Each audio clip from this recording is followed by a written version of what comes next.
Hello friends, இன்னைக்கான கதை பேராசை கொண்ட பால் வியாபாரி.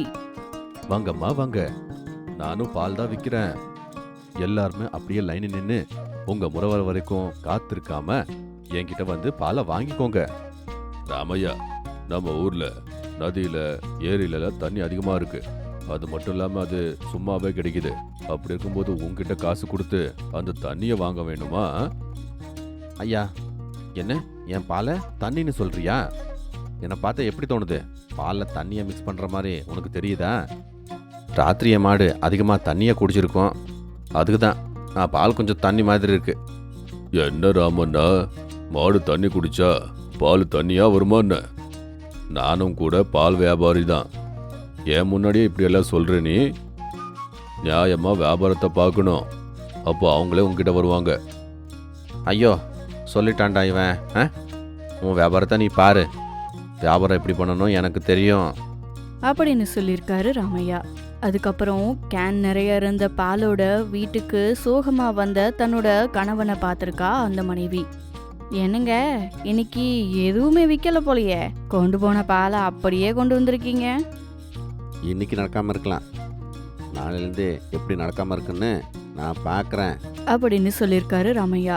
அதுக்கப்புறம் வீட்டுக்கு முன்னாடி இருந்த மரத்துக்கு கீழே உட்காந்து ஏதோ யோசிச்சுட்டு அந்த நாள் முழுவதுமே யோசிச்சுட்டு இருந்திருக்காரு. ஏங்க வாங்க, வந்து நேரமா சாப்பிட்டு படுத்து தூங்கலாம். காலங்காத்தால எழுந்து பால் வியாபாரத்துக்கு போகணும்ல வரேன் அப்படின்னு வீட்டுக்குள்ள போய் படுத்து தூங்கிட்டு மறுநாள் விடிஞ்சதும் வேகமா எழுந்து சங்கரனோட வீட்டை நோக்கி போய் அவனோட வீட்டு சுவத்து பக்கத்துல நின்னு பாக்குறாரு.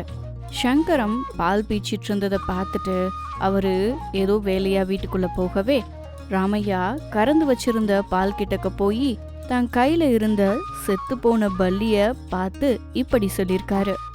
ஏய் சங்கரே, நீ பாலை எப்படி விற்கிறேன்னு நான் பார்க்குறேன்டா அப்படின்னு சொல்லியிருக்காரு.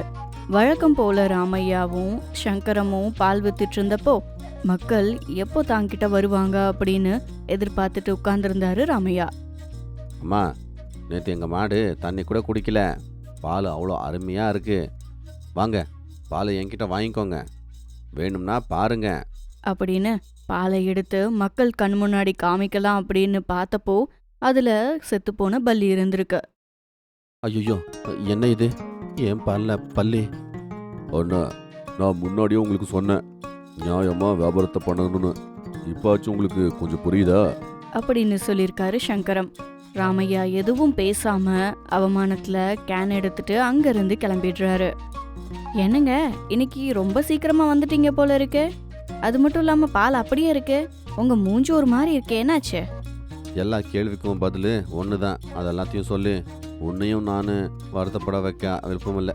நாளிலேருந்து பக்கத்து ஊருக்கு போய் வீட்டுக்கு போய் நான் பால் விற்கிறேன் அப்படின்னு சொல்லியிருக்காரு. அதுக்கப்புறம் மறுநாள் ராமையா பால் எடுத்துட்டு பக்கத்து ஊருக்கு போயிட்டு தெரு தெருவா தெரிஞ்சு தான் கொண்டு வந்த பாலை வித்துட்டு இருந்திருக்காரு. பால் பால், வாங்கம்மா வாங்க, பால் பால் உங்கள் வீட்டுக்கே வந்திருக்கு, வாங்க வாங்கம்மா வாங்க, பாலுமா பால் பால் அப்படின்னு சத்தமா கூவி வித்துட்டு இருந்திருக்கான். அவனோட சத்தத்தை கேட்டு வெளியில வந்து மக்கள் பாலை வாங்க ஆரம்பிக்கிறாங்க. இப்படியா அது மூலமா கிடைச்ச பணத்தை வச்சு கொஞ்ச நாள் வாழ்க்கையை ஓட்டிட்டு இருந்திருக்கான். அப்படியா கொஞ்ச நாள் போகவே ஒரு நாள் பாலை வித்துட்டு மறுபடியும் வீட்டுக்கு போயிட்டு இருந்தப்போ 2 திருடர்கள் ஒரு மனுஷனை வழிபறி பண்ணிட்டு இருந்ததை பாக்குறாரு. உடனே அந்த திருடர்கள் பக்கத்துல போய் தான் கையில இருந்த காலி பால் பாத்திரத்தை வச்சு அவங்கள அடிக்கிறாரு. திருடர்கள் 2 பேரும் அங்கிருந்து ஓடி போயிடுறாங்க. அதுக்கப்புறம் அடி வாங்கின அந்த மனுஷனை பார்த்து ராமையா, ஏப்பா, நீ யாருன்னு எனக்கு தெரியாது, ஆனால் நீ எங்கள் ஊர் மாதிரி தெரியுதே, இவங்க எதுக்கு உன்னை அடிச்சுக்கிட்டே இருக்காங்க? சரி அதெல்லாம் அப்புறமேல் பேசலாம், வாங்க எங்கள் வீட்டுக்கு போகலாம், அங்கே காயத்துக்கு மருந்து போடுறேன், வாங்க அப்படின்னு தன்னோட வீட்டுக்கு கூட்டிட்டு போயிருக்காரு. அவரோட காயத்துக்கு தான் கையாலேயே மருந்து போடவே ராமையாவோட மனைவி அவருக்கு மோர் கொடுத்துருக்காங்க. ஏன்பா, கொஞ்சம் உனக்கு பரவாயில்லல்ல? நீங்கள் எங்கே போகணும்னு சொன்னால் நான் போய் விட்டுட்டு வரேன். ஐயா, என் பேர் சுதர்ஷன், நான் இந்த ஊரில் தான் சங்கர் வீட்டு பக்கத்துலேயே இருக்கேன். நான் கொஞ்சம் வேலை பார்க்குறதுக்கு சோம்பேறித்தனம், அதுக்கு தான் ஏதாச்சும் சின்ன வேலையை பண்ணி பெரிய காசு பார்க்கணுன்னு நான் பார்த்தேன். கொஞ்சம் நாட்களுக்கு முன்னாடி பண்ண வேலை என் உயிருக்கே உழ வச்சிருச்சு. அப்படியா? என்னது? அப்படியெல்லாம் பண்ணுறது ரொம்ப பெரிய தப்பு. நம்ம கஷ்டப்பட்டு சம்பாரித்த காசு தான் நம்மக்கிட்ட இருக்கும். என் வாழ்க்கையே அப்படி தான். நான் பாலில் தண்ணியை கலந்து காசு சம்பாதிக்கலான்னு நினச்சேன். ஆனால் எல்லாருக்குமே தெரிஞ்சிருச்சு. சொந்த ஊரில் பால் வியாபாரம் பண்ண முடியல. பக்கத்து ஊரில் பாலை விற்று வந்த காசில் வாழ்ந்துக்கிட்டு இருக்கேன். இந்த மாதிரி பிரச்சனை எப்போவுமே வரக்கூடாது. சரி வா, உங்கள் வீட்டுக்கு விட்டுட்டு வரேன். அப்படின்னு சொல்லி அவரை தன்னோட வீட்டு பக்கமா கூட்டிட்டு போயிருந்திருக்காரு. அப்போ சங்கரம் அவரோட வீட்டுக்கு வெளியில இருக்கவே அவரை பார்த்து பேசியிருக்காரு. என்ன ராமண்ணா, ஊருக்குள்ளே பார்க்கவே முடியல, எங்கே வியாபாரம் பண்ணுற? பக்கத்து ஊரில் வீட்டுக்கு போய் பாலை வைக்கிறேன். நேற்று வரைக்கும் கொஞ்சம் கஷ்டமாக இருந்துச்சு. இப்போ தான் கொஞ்சம் நல்லபடியாக வியாபாரம் போகுது. அப்படின்னு சொல்லிட்டு போயிடுறாரு. மறுநாள் எப்பவும் போல பாலை கறந்துட்டு பக்கத்து ஊருக்கு விற்கிறதுக்கு போயிருக்காரு. அங்க இருந்தவங்களுக்கு பால் ஊத்திட்டு இருந்தப்ப திடீர்னு பால்ல இருந்து ஏதோ ஒரு கெட்ட வாசனை வரவே என்னன்னு எடுத்து பார்த்தப்போ அந்த பாலுக்குள்ள இறந்து போன எலி இருந்திருக்கு. அடச்சாய், இப்படியான பாலையா நீ ஊத்துற? இதுக்கப்புறம் எங்க வீட்டுக்கு வந்தனா கொன்றுவேன், போயிடுங்கிறது அப்படின்னு கோவமா சொல்லிருக்காங்க. அதுக்கப்புறம் என்ன பண்றது அப்படின்னே தெரியாம அங்கிருந்து ராமையா கிளம்புறாரு.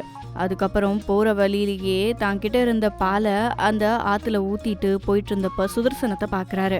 அதுக்கப்புறம் மறுநாள் ராமையா பால் எடுத்துட்டு பக்கத்து ஊருக்கு போயிட்டு தெரு தெருவா தெரிஞ்சு தான் கொண்டு வந்த பாலை வித்துட்டு இருந்திருக்காரு. பால் பால், வாங்கம்மா வாங்க, பால் பால் உங்கள் வீட்டுக்கே வந்திருக்கு, வாங்க வாங்கம்மா வாங்க, பாலுமா பால் பால் அப்படின்னு சத்தமா கூவி வித்துட்டு இருந்திருக்கான். அவனோட சத்தத்தை கேட்டு வெளியில வந்து மக்கள் பாலை வாங்க ஆரம்பிக்கிறாங்க. இப்படியா அது மூலமா கிடைச்ச பணத்தை வச்சு கொஞ்ச நாள் வாழ்க்கையை ஓட்டிட்டு இருந்திருக்கான். அப்படியா கொஞ்ச நாள் போகவே ஒரு நாள் பாலை வித்துட்டு மறுபடியும் வீட்டுக்கு போயிட்டு இருந்தப்போ 2 திருடர்கள் ஒரு மனுஷனை வழிபறி பண்ணிட்டு இருந்ததை பாக்குறாரு. உடனே அந்த திருடர்கள் பக்கத்துல போய் தான் கையில இருந்த காலி பால் பாத்திரத்தை வச்சு அவங்கள அடிக்கிறாரு. திருடர்கள் 2 பேரும் அங்கிருந்து ஓடி போயிடுறாங்க. அதுக்கப்புறம் அடி வாங்கின அந்த மனுஷனை பார்த்து ராமையா, ஏப்பா நீ யாருன்னு எனக்கு தெரியாது, ஆனால் நீ எங்கள் ஊர் மாதிரி தெரியுதே, இவங்க எதுக்கு உன்னை அடிச்சுக்கிட்டே இருக்காங்க? சரி சரி, அதெல்லாம் அப்புறமேல் பேசலாம், வாங்க எங்கள் வீட்டுக்கு போகலாம், அங்கே காயத்துக்கு மருந்து போடுறேன், வாங்க அப்படின்னு தன்னோட வீட்டுக்கு கூட்டிட்டு போயிருக்காரு. அவரோட காயத்துக்கு தான் கையாலேயே மருந்து போடவே ராமையாவோட மனைவி அவருக்கு மோர் கொடுத்துருக்காங்க. ஏன்பா கொஞ்சம் உனக்கு பரவாயில்லல்ல? நீங்கள் எங்கே போகணும்னு சொன்னா நான் போய் விட்டுட்டு வரேன். ஐயா, என் பேர் சுதர்ஷன். நான் இந்த ஊரில் தான் சங்கர் வீட்டு பக்கத்துலேயே இருக்கேன். நான் கொஞ்சம் வேலை பார்க்குறதுக்கு சோம்பேறித்தனம். அதுக்கு தான் ஏதாச்சும் சின்ன வேலையை பண்ணி பெரிய காசு பார்க்கணுன்னு நான் பார்த்தேன். கொஞ்சம் நாட்களுக்கு முன்னாடி பண்ண வேலை என் உயிருக்கே உழ வச்சிருச்சு. அப்படியா? என்னது? அப்படியெல்லாம் பண்ணுறது ரொம்ப பெரிய தப்பு. நம்ம கஷ்டப்பட்டு சம்பாரித்த காசு தான் நம்மக்கிட்ட இருக்கும். என் வாழ்க்கையே அப்படி தான். நான் பாலில் தண்ணியை கலந்து காசு சம்பாதிக்கலான்னு நினச்சேன். ஆனால் எல்லாருக்குமே தெரிஞ்சிருச்சு. சொந்த ஊரில் பால் வியாபாரம் பண்ண முடியல. பக்கத்து ஊரில் பாலை விற்று வந்த காசில் வாழ்ந்துக்கிட்டு இருக்கேன். இந்த மாதிரி பிரச்சனை எப்போவுமே வரக்கூடாது. சரி வா, உங்கள் வீட்டுக்கு விட்டுட்டு வரேன். அப்படின்னு சொல்லி அவரை தன்னோட வீட்டு பக்கமா கூட்டிட்டு போயிருந்திருக்காரு. அப்போ சங்கரம் அவரோட வீட்டுக்கு வெளியில இருக்கவே அவரை பார்த்து பேசியிருக்காரு. என்ன ராமண்ணா, ஊருக்குள்ளே பார்க்கவே முடியல, எங்கே வியாபாரம் பண்ணுற? பக்கத்து ஊரில் வீட்டுக்கு போய் பாலை வைக்கிறேன். நேற்று வரைக்கும் கொஞ்சம் கஷ்டமாக இருந்துச்சு. இப்போ தான் கொஞ்சம் நல்லபடியாக வியாபாரம் போகுது. அப்படின்னு சொல்லிட்டு போயிடுறாரு. மறுநாள் எப்பவும் போல பாலை கறந்துட்டு பக்கத்து ஊருக்கு விற்கிறதுக்கு போயிருக்காரு. அங்க இருந்தவங்களுக்கு பால் ஊத்திட்டு இருந்தப்ப திடீர்னு பால்ல இருந்து ஏதோ ஒரு கெட்ட வாசனை வரவே என்னன்னு எடுத்து பார்த்தப்போ அந்த பாலுக்குள்ள இறந்து போன எலி இருந்திருக்கு. அடச்சாய், இப்படியான பாலையா நீ ஊத்துற? இதுக்கப்புறம் எங்க வீட்டுக்கு வந்தனா கொன்றுவேன், போயிடுங்கிறது அப்படின்னு கோவமா சொல்லிருக்காங்க. அதுக்கப்புறம் என்ன பண்றது அப்படின்னே தெரியாம அங்கிருந்து ராமையா கிளம்புறாரு. அதுக்கப்புறம் போற வழியிலேயே தான் கிட்ட இருந்த பாலை அந்த ஆத்துல ஊத்திட்டு போயிட்டு இருந்தப்ப சுதர்சனத்தை பாக்குறாரு.